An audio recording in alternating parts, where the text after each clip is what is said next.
Hello दोस्तों, स्वागत है आपका अपने YouTube channel SP classes Ranipur में। मैं संतोष वर्मा क्लास 10th फिजिक्स में लेकर आया हूँ प्रिज्म चैप्टर। यानी टॉपिक है छोटा सा प्रिज्म, जिसमें हम पढ़ेंगे वर्ण विक्षेपण और क्या नाम प्रकीर्णन, कणों का प्रकीर्णन जो होता है, और हम उसके बारे में पढ़ेंगे थोड़ी सी।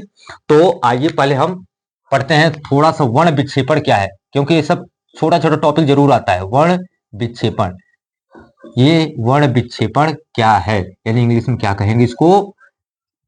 Dispersion of light. डिस्पर्सन, क्योंकि देखिए चैप्टर है डिस्पर्सन ऑफ लाइट। लाइट का चैप्टर है तो उसमें क्या है? डिस्पर्सन ऑफ लाइट, यानी वर्ण विक्षेपण। देखिए पहले छोटा सा वर्ण मतलब क्या होता है? रंग। क्या है? विक्षेपण मतलब बिखरना। छोटा सा शब्द समझिए अपने भोजपुरी भाषा में। देखिए कहता है कि क्या कह रहा है कि वर्ण विक्षेपण मतलब रंग का बिखरना, यानी रंग का बिखरना। लेकिन हाँ, किसी और में नहीं, अपने ही कलर में। किसमें? अपने अवयवी रंग में, अपने अवयवी रंगों में। तो इसका मतलब वर्ण विक्षेपण का शाब्दिक अर्थ क्या होगा? रंगों का बिखरना। कैसा? अपने अवयवी रंगों में। तो हम इसकी परिभाषा यानी डिफिनेशन पहले लिखेंगे, यानी कि श्वेत प्रकाश,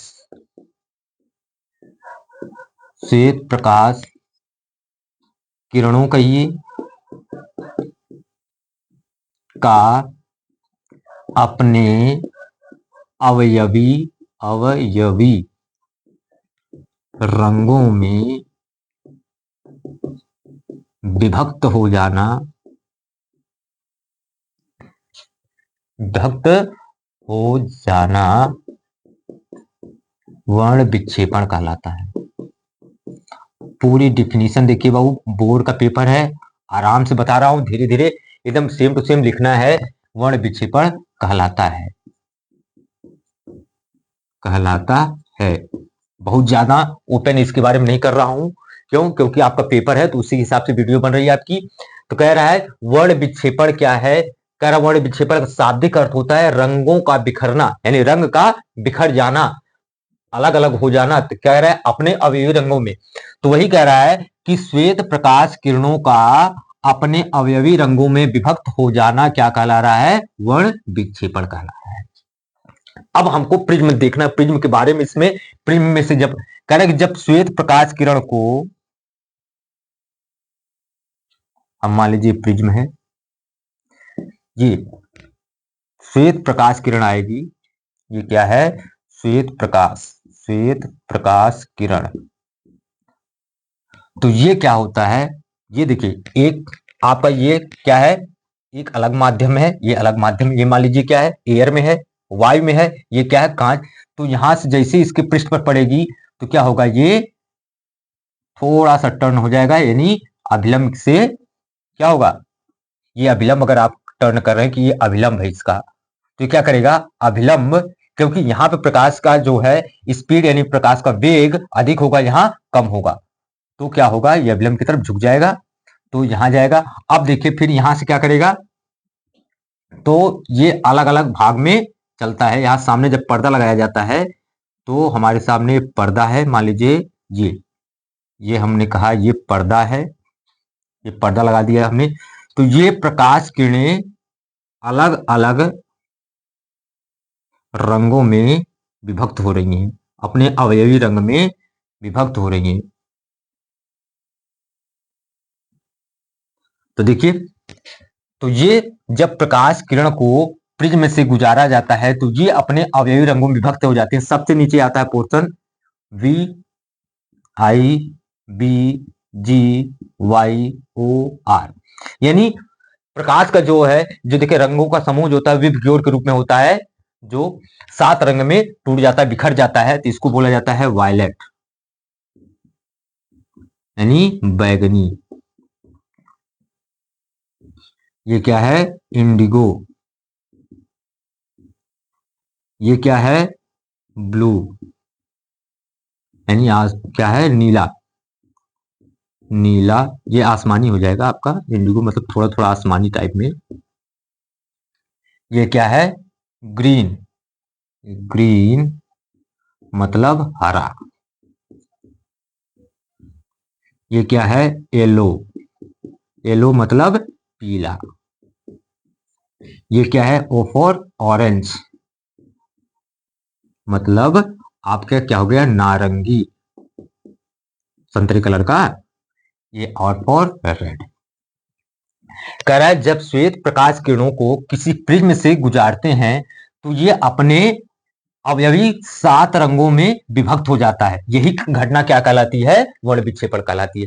अब कह रहा है देखिए, सबसे ज्यादा आधार की तरफ, ये जो इसका आधार प्रिज्म है, ये इसका आधार है। प्रिज्म के आधार की तरफ सबसे ज्यादा झुक कौन रहा है? वायलेट, यानी जो है आपकी बैगनी कलर का झुकाव ज्यादा हो रहा है। मतलब सबसे ज्यादा प्रकीर्णित जो हो रही है, देखा जाए सबसे ज्यादा वर्ण विक्षेपण कौन दिखा रहा है? बिखर कौन रहा है? यानी विचलन किस में सबसे ज्यादा आ रहा है? बैगनी में। इसको विचलन कहते हैं। जो बिखरित हो रही है, यहां से ज्यादा झुकाव कर रही है, उसको क्या कहते हैं?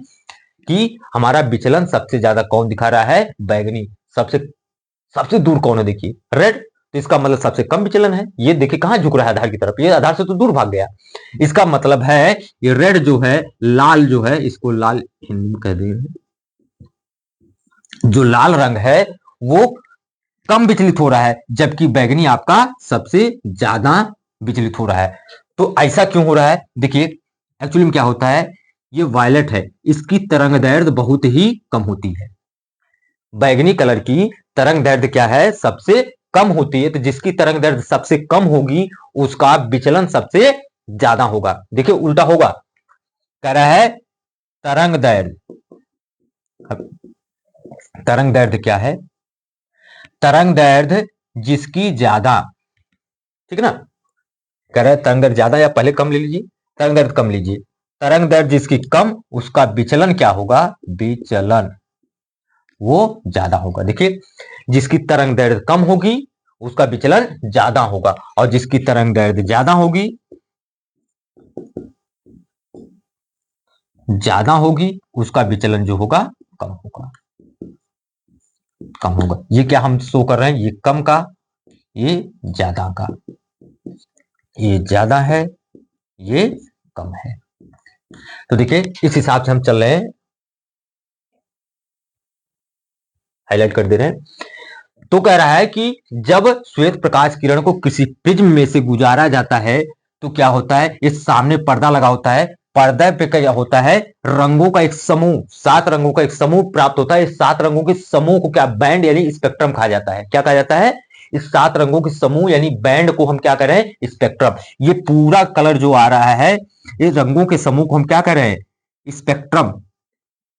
स्पेक्ट्रम हिंदी में भी लिख रहे हैं, इंग्लिश में भी लिख रहे हैं भाई, स्पेक्ट्रम। ये जो रंगों का समूह, जो 7 रंगों का इस समूह जो आ रहा है, समूह को हम क्या कहते हैं? स्पेक्ट्रम। समूह को देखिए, समूह को ग्रुप भी बोलते हैं, इंग्लिश में बैंड बोलते हैं। इस बैंड को ही क्या करें? स्पेक्ट्रम। यानी 7 कलर का समूह जो आ रहा है उसको क्या करें? स्पेक्ट्रम कह रहे हैं। तो कह रहे स्पेक्ट्रम में सबसे नीचे की तरफ कौन है? बैगनी है। सबसे ऊपर कौन है? लाल है। तो आधार की तरफ झुकाव किसका है? आधार की तरफ, देखिए ये आधार है, आधार की तरफ झुकाव किसका है? बैगनी का। मतलब सबसे ज्यादा विचलन कौन दिखा रहा है? बैगनी कलर। सबसे कम विचलन कौन दिखा रहा है? लाल रंग। तो क्वेश्चन आता है में कि बताइए सबसे ज्यादा विचलन किसका होता है? किस कलर का होता है? सबसे ज्यादा विचलन कौन कलर दिखा रहा है? बैगनी। सबसे कम विचलन कौन दिखाता है? लाल। तो सबसे ज्यादा तरंग दैर्ध्य किसकी होती है? लाल की। तरंग दैर्ध्य मतलब एक तरह से समझिए दूरी। जैसे क्या है, देखिए छोटा सा बना दे रहा हूं। वेव है, तरंग है, ऐसे ऐसे चलती है ना? जैसे मान लीजिए कोई गड्ढा है, तालाब है, उसमें थोड़ा टुकड़ा ईंट का डालिए, ईंट का डालिए तो देखिए उसमें दबाव आता है, ये पहला वाला, उसके बाद ये वाला भाग आता है। मतलब ये जो पोर्शन है, जो ये देखिए, अब हम इसको ऐसे बना दे रहे हैं। एक पोर्शन जो है हमारा, ये एक तरंग है। इसका मतलब है देखिए, ये साइन का फंक्शन ऐसे होता है। मतलब ये आधा चक्र हो गया, ये आधा चक्र हो गया। यानी कि एक पूरा चक्र में यहां से यहां तक हो रहा है।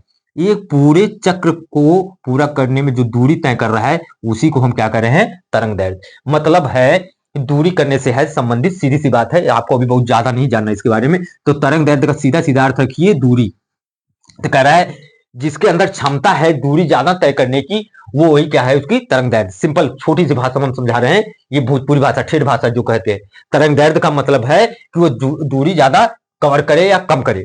तो कह रहा है तरंग दैर्ध्य जिसकी कम होगी तो उसका विचलन जो है सबसे ज्यादा होगा, यानी कि बैगनी कलर का जो है उसकी तरंग दैर्ध्य क्या होती है, कम होती है, इसलिए उसका विचलन ज्यादा होता है। और लाल रंग जो है, देखिए लाल रंग, उसकी तरंग दैर्ध्य ज्यादा, क्या उसका विचलन कम। देखिए लाल रंग की तरंग दैर्ध्य सबसे ज्यादा, इसलिए उसका विचलन सबसे कम, आधार की तरफ झुका नहीं है बल्कि आधार से दूर भागा है। तो इस तरह वर्ण विक्षेपण यानी डिस्पर्सन ऑफ लाइट आता है। टिप्पणी लिखिए, वर्ण विक्षेपण, प्रकाश का प्रकीर्णन, और इसके बाद प्रिज्म, ये सब आता है क्या आपके लिए लिखने के लिए, टिप्पणी लिखने के लिए 2-2 नंबर का। तो पहला क्या रहा है कि वर्ण विक्षेपण क्या है। वर्ण विक्षेपण का मतलब होता है कलर में डिवाइड हो जाना, अलग अलग कलर में डिवाइड हो जाना। तो कह रहा है कब, जब श्वेत प्रकाश किरणों का यानी श्वेत प्रकाश किरणों का अपने अवयवी रंगों में विभक्त हो जाना या बिखर जाना ही क्या कहला रहा है, वर्ण विक्षेपण। तो कह रहा है इसको हमको दिखाना पड़ेगा, आपको फिगर बनाएंगे, ये परिभाषा लिखेंगे, डिफिनेशन, और इसके बाद आप प्रिज्म में से गुजार के इसको दिखाएंगे। जब श्वेत प्रकाश किरण को जब किसी प्रिज्म में से गुजारा जाता है तो सामने एक पर्दा लगा होता है, उस पे 7 रंगों का एक समूह प्राप्त होता है, उस समूह को स्पेक्ट्रम कहते हैं। तो उसमें हम देखते हैं कि आधार की तरफ सबसे ज्यादा झुकाव कौन सा आता है, वायलेट आता है, फिर इसके बाद थोड़ा ऊपर जाएगा इंडिगो जाता है, ब्लू जाता है, ग्रीन जाता है, येलो जाता है, ऑरेंज जाता है, इसके बाद रेड जाता है।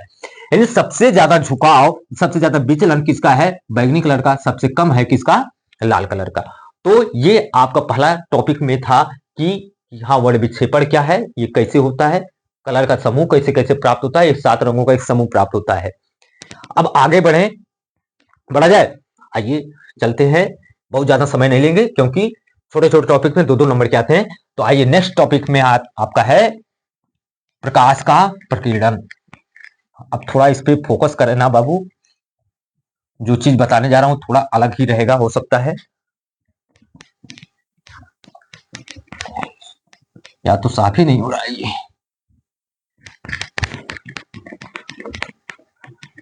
आइए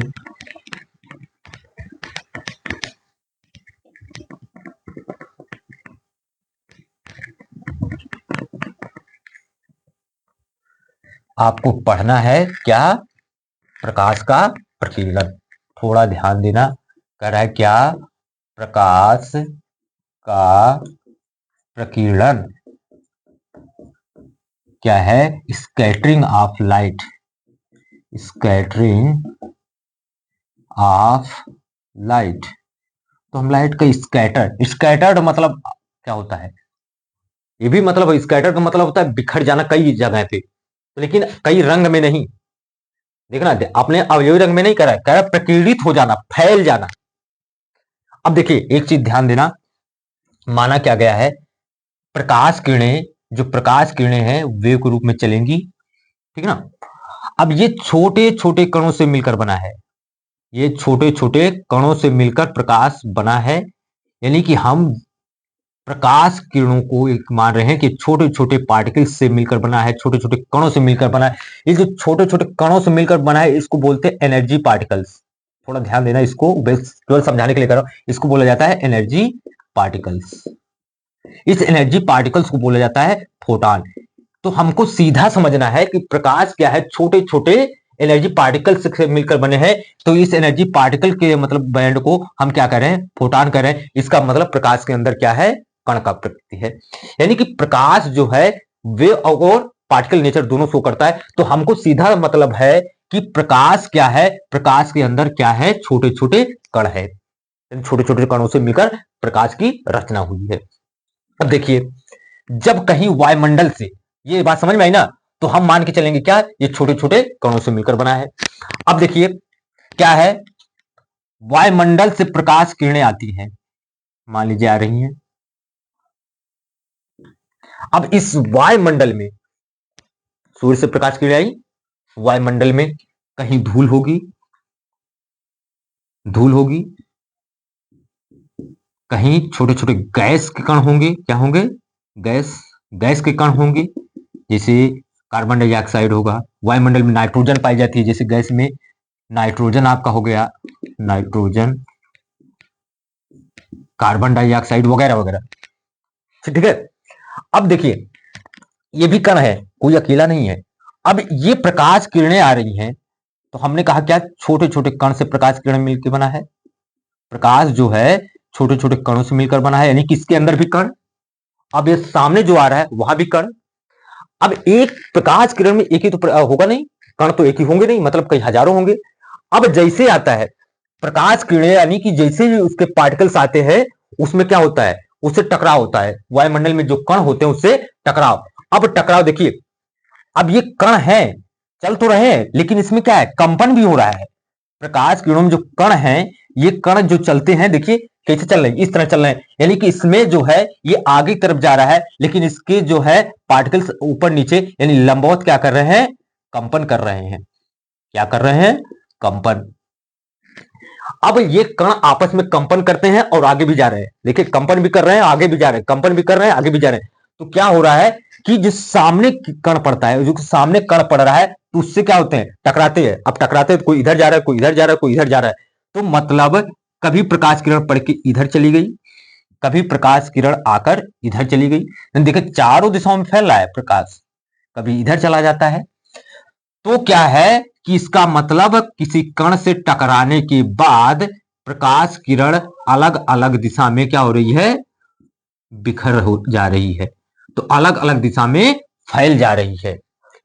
तो प्रकाश किरणों का अलग अलग, यानी कि एक धूल के कण, गैस वगैरह से टकराकर अलग अलग दिशाओं में बिखर जाना, यानी कि पूरे वायुमंडल में विकृत हो जाना, बिखर जाना ही क्या कर रहा है, प्रकाश का प्रकीर्णन।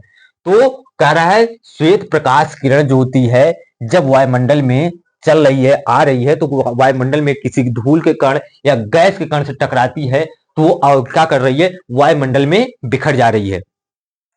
तो यानी कि पूरे वायुमंडल में प्रकीर्णित हो जा रही है। इसी घटना को क्या कहते हैं, प्रकाश का प्रकीर्णन। यानी कि प्रकाश किरणों का वायुमंडलीय गैसों, धूल के कणों आदि से टकराकर चारों दिशाओं में फैल जाने की घटना को ही क्या कहते हैं, प्रकाश का प्रकीर्णन। देखिए ये इसका मतलब समझना, क्योंकि प्रकाश जो चल रहा है वेव फॉर्म में चल रहा है। देखिए ये ऐसे ऐसे ऐसे ऐसे, आप कहते हैं सीधी रेखा में चलता है, हाँ सीधी रेखा में चल रहा है। देखिए अगर इसको मिलाएं तो क्या है, सीधी रेखा में चल रहा है, लेकिन क्या है, साथ साथ में अपने स्थान पर इसके पार्टिकल्स, इसके कण जो है क्या कर रहे हैं, कंपन कर रहे हैं। ये ऐसे चल रहा है, देखिए ये ऐसे चल रहा है, प्रकाश किरण ऐसे चल रही है, और ये इसके कण आपस में कंपन कर रहे हैं, ऐसे ऐसे चल रहे हैं।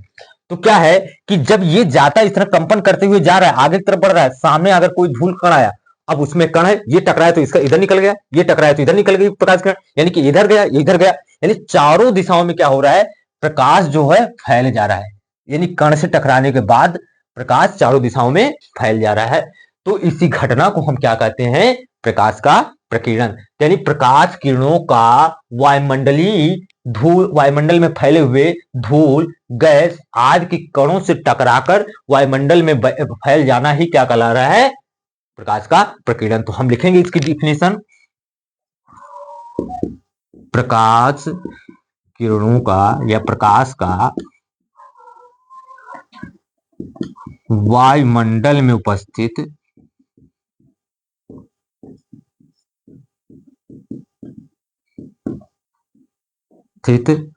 गैस, जैसे आप क्या हो गया, नाइट्रोजन हो गया, कार्बन डाइऑक्साइड हो गया, ऑक्सीजन वगैरह बहुत कुछ है, बहुत कुछ होंगी भाई आदि, ठीक है ना, तथा धूल इत्यादि कणों से टकराकर सभी दिशाओं में, कह रहा है क्या, सभी दिशाओं में फैल जाने की परिघटना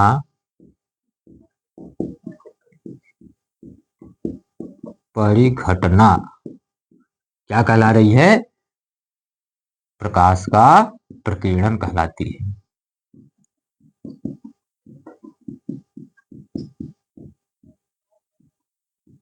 क्या कहला रही है, प्रकाश का प्रकीर्णन कहलाती है। देखिए जो डिफिनेशन हमने लिखा हुआ है, हमने बोल दिया, कर प्रकाश किरण जब वायुमंडल में आती है तो वायुमंडल में ढेर सारे धूल के कण, गैस वगैरह रहती हैं, अब उसके कणों से टकराकर चारों दिशाओं में फैल रही हैं। ये मान लीजिए प्रकाश किरण आई, मान लीजिए छोटा सा पोर्शन है, ये आई यहाँ टकराई तो ये इधर गई, इधर भी जा सकती है, इधर भी जा सकती है।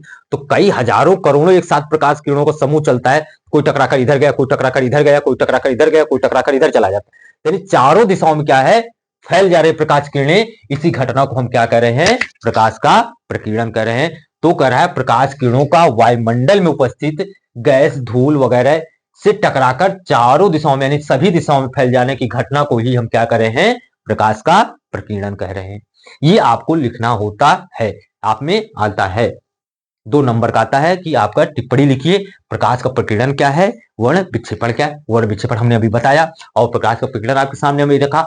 तो अब हम आगे चलेंगे, हो गया इतना, चला जाए। आइए अब थोड़ा सा देखिए, आप में प्रिज्म है मगर प्रिज्म के बारे में बहुत कुछ डिटेल नहीं पढ़ना है। उसका आपको फार्मूला दिया है कि आपको आपके जो सिलेबस में है उसके फार्मूले को बस केवल याद करके जाइए, उससे न्यूमेरिकल कोई एक आध आ जाएगा, नहीं तो आपका केवल प्रिज्म क्या है, प्रिज्म के बारे में बस थोड़ा सा लिखना होता है, बस उसके सूत्र के बारे में।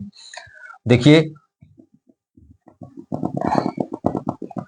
आपको थोड़ा ले चलेंगे, कह रहा है प्रिज्म क्या है। तो प्रिज्म नेक्स्ट टॉपिक है प्रिज्म। प्रिज्म क्या है, देखिए एक चीज ध्यान दीजिएगा,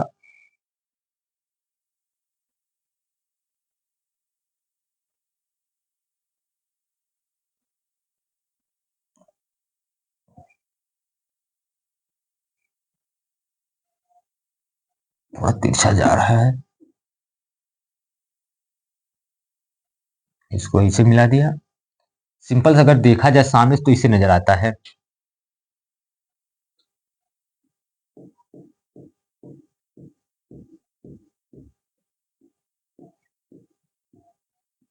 आप अगर ध्यान से देखें तो ये पोर्शन एक आयताकार बनेगा, ये पोर्शन एक आयताकार,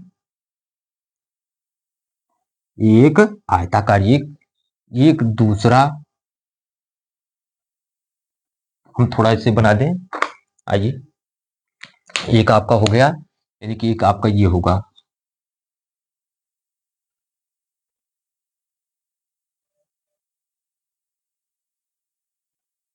एक ये हो गया, दूसरा ये हो गया। कितनी सतह हो रही है देखिए, एक पोर्शन, दो पोर्शन और एक ये तीसरा। आयताकार सतहें कितनी हैं, आयताकार सतहें हमारे पास 3। इसमें कितनी सतह होती है, 3 आयताकार। आयताकार पृष्ठ जो होते हैं, या पृष्ठ कहें, सतह कहें या सतह कहें, तो कितने हैं, 3। और त्रिभुजाकार कितने हैं, देखिए त्रिभुज कितने बन रहे हैं आपके सामने, 1 2। त्रिभुजाकार सतहें कितनी होंगी, 2। तो यानी कह रहा है प्रिज्म क्या है, आप में आता है प्रिज्म क्या है। तो हम परिभाषा लिख दे रहे हैं पहले,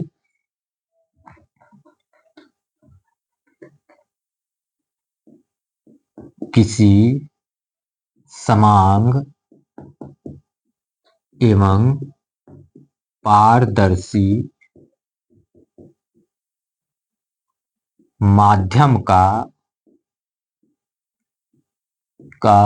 वह भाग जो किसी कोण पर झुके दो समतल पृष्ठ से घिरा हो। देखिए शुद्धतम भाषा में घिरा हो उसे क्या कहते हैं, उसे प्रिज्म कहते हैं। तो पहले डिफिनीशन आपकी आती है प्रिज्म क्या है। तो देखिए प्रिज्म क्या है कि किसी समान एवं पारदर्शी माध्यम का वह भाग जो किसी कोण पर झुके दो समतल पृष्ठ से घिरा हो उसे क्या कहेंगे, प्रिज्म कहेंगे। देखिए ये जो हमारे पास बना, ये दोनों है, ये कोण है ए, इसको बोला जाता है अपवर्तक कोण। क्या है, अपवर्तक कोण। प्रिज्म में देखिए बनाएंगे आप, ये क्या है, अपवर्तक पृष्ठ, इसको क्या बोला जाएगा, ये इसको लिख लेना बाबू, ये डिफिनेशन आपको लिखना है। ये है अपवर्तक पृष्ठ, ये भी एंगल यही होता है।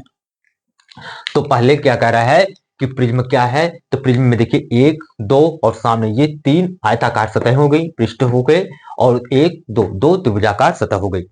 अब इसमें कह रहा है प्रिज्म का डिफिनेशन है, प्रिज्म की डिफिनेशन लिखिए, प्रिज्म का की परिभाषा लिखिए। तो कह रहा है क्या, किसी समान एवं पारदर्शी माध्यम का वह भाग जो किसी कोण पर झुके दो समतल पृष्ठ से घिरा हो उसे प्रिज्म कहते हैं। अब आता है कि जो प्रिज्म से जो विचलन हो रहा है उसके लिए एक फार्मूला आता है, उस बस केवल फार्मूले के बारे में लिखना है और कुछ आपको डेरिवेशन नहीं करना है। 10th में बस इतना है कि इसका फार्मूला आपको केवल रट के जाना है कि हाँ इसका फार्मूला क्या होता है। वह फार्मूला मैं आपके सामने लिख दे रहा हूं, लेकिन पहले उसका फिगर बना दे रहा हूं तब क्या है। तो आइए चलते हैं, थोड़ा सा बस है, 2 मिनट रुकिए बाबू। आपका ये हम बनाएंगे प्रिज्म में, कह रहा है ये प्रिज्म है, ये आपका प्रिज्म है, दिख रहा है। थोड़ा ज्यादा वो करें, ये दिखेगा नहीं, यही तो। अब दिखा, तो आ जाओ, ये आपका प्रिज्म है। अब देखिए क्या होगा, प्रकाश किरण यहां से आएगी, श्वेत प्रकाश किरण आएगी। अब देखिए इस पे एक अभिलंब, यानी कि ये आएगी तो इस पे अभिलंब कौन सा होगा, ये वाला होगा, ये अभिलंब होगा, अभिलंब हो गया। तो प्रकाश यहां क्या है, मान लीजिए वायु है, यानी कि यहां क्या है, विरल माध्यम, यहां क्या है, सघन माध्यम, क्योंकि ये क्या है, कांच है, सघन माध्यम, ये है फिर विरल माध्यम। अब प्रकाश किरण इसको जाना चाहिए सीधी, देखिए जाना चाहिए तो सीधा ऐसे ही, लेकिन क्या है कि जब प्रकाश विरल माध्यम सघन माध्यम में जाती है तो क्या होता है, अपने अभिलंब की तरफ झुक जाती है। तो ये अभिलंब इसका, ये अभिलंब की तरफ झुक कर कुछ ऐसी चलती है। फिर देखिए इस पे अभिलंब खींचेंगे, तो इसका अभिलंब जब खींचेंगे तो ये इसका अभिलंब ये होगा,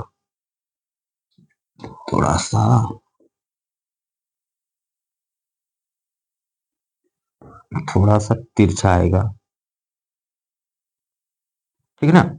ये प्रकाश किरण, इसको इसे हमने मिला दिया, तिरछा बन गया थोड़ा सा, तो इसका अभिलंब होगा। अब जब सघन माध्यम से प्रकाश किरण विरल माध्यम में जा रही है तो क्या होगा, अपने अभिलंब से दूर, अभिलंब से दूर मतलब इधर की तरफ, ये इधर की तरफ झुक जाती है। अब ये क्या था आपका आपतन कोण आई, ये क्या है आपका अपवर्तन कोण आर। ये अगर इन किरणों को पीछे मिलाया जाए, इसको अगर पीछे मिलाया जाए तो ये कोण जो होता है डेल एम कहलाता है, ये कोण ये कहलाता है प्रिज्म कोण, ये प्रिज्म कोण है, ये डेल एम है, ये क्या है विचलन कोण। इसी में संबंध निकालना होगा, वही आपका सूत्र है विचलन कोण। तो ये हो गया आपका विचलन कोण। ये निर्गत किरण है, इसको बोला जाता है निर्गत किरण। ये जो कोण बनेगा, ये जो कोण बन रहा है इसके बीच में, यही है निर्गत कोण। क्या है, निर्गत कोण। अभिलंब और इसके बीच में जो बन रहा है इसी को बोला जाता है निर्गत कोण। अब देखिए आपतन को, ये आपका डेल एम, ये डेल वन होता है, डेल वन कह लीजिए, इसको डेल टू कह लीजिए, कोई दिक्कत नहीं। अब इसमें आता है इस सूत्र कि इसका सूत्र लिखिए, इसमें क्या होता है देखिए, अपवर्तनांक n बराबर हमारे पास आता है, n क्या है, ये अपवर्तनांक है, अपवर्तनांक। इसका सूत्र केवल लिखने के लिए इसमें दिखाया गया है कि प्रिज्म में कैसे जो है किरण विचलित हो रही है, वही क्या है डेल एम है। तो इसमें अपवर्तनांक आता है sine A plus del M by 2 by sine A by 2।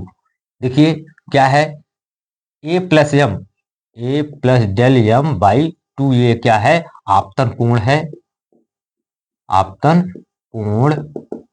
आई की जगह हम इसको लिखेंगे, स्नेल्स लॉ फॉलो करेगा। फिर क्या है ए बाई 2 जो है ये आपका क्या है अपवर्तन कोण है। इसी में आपका न्यूमेरिकल आता है अपवर्तन कोण क्या है आर। तो हमारे लिए प्रिज्म के लिए सूत्र क्या निकल के आता है कि अपवर्तनांक n जो है वो कितना होता है, n बराबर कितना है, sine A plus del M by two बटे साइन ए बाई टू। ये क्या है, प्रिज्म कोण है। डेल एम क्या है, देखिए हम लिख दे रहे हैं यहाँ पे, ये क्या है, प्रिज्म कोण है, प्रिज्म कोण। क्वेश्चन में देगा तो लिख देना ये प्रिज्म कोण है। डेल एम क्या है, डेल एम जो है आपने दिखा है विचलन कोण है, ठीक है ना। तो इस तरह अपवर्तनांक और आपका विचलन कोण में क्या संबंध है, एन बराबर sine A plus del M by two बटे sine A by two. A plus del M by two क्या है, आपतन कोण है, साइन जो ए बाई टू जो है आपका अपवर्तन कोण है।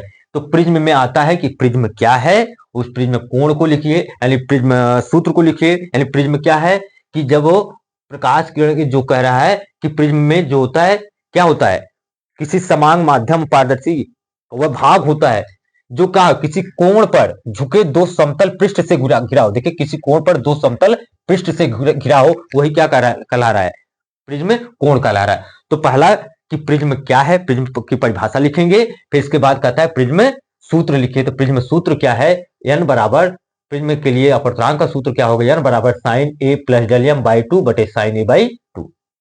तो ये हमारा आज का चैप्टर रहा, टॉपिक रहा, छोटा सा जो हमने आप लोगों के सामने रखा। इससे देखिए एक क्वेश्चन तो आना ही आना है, आपका आता है टिप्पणी लिखिए क्लास 10th में बाबू यूपी बोर्ड। ध्यान देना हिंदी मीडियम वाले इस चीज को थोड़ा धीरे धीरे लेकर इसलिए जा रहे हैं, बहुत ज्यादा डिटेल में नहीं जा रहे हैं, क्योंकि आपका पेपर है, पेपर के हिसाब से मैं कर रहा हूं आपके लिए, तो थोड़ी मेहनत है, तो मैं उसको हिसाब से इसको शॉर्ट कर रहा हूं ताकि आपके लिए आसान हो जाए, इजी हो जाए, क्योंकि आपका पेपर सामने है। तो मैं यहाँ चाहता हूं कि बाबू आप लोग प्लीज लाइक शेयर कमेंट और सब्सक्राइब जरूर करें। मैं इसी के साथ अपनी वीडियो को समाप्त कर रहा हूं। Thank you.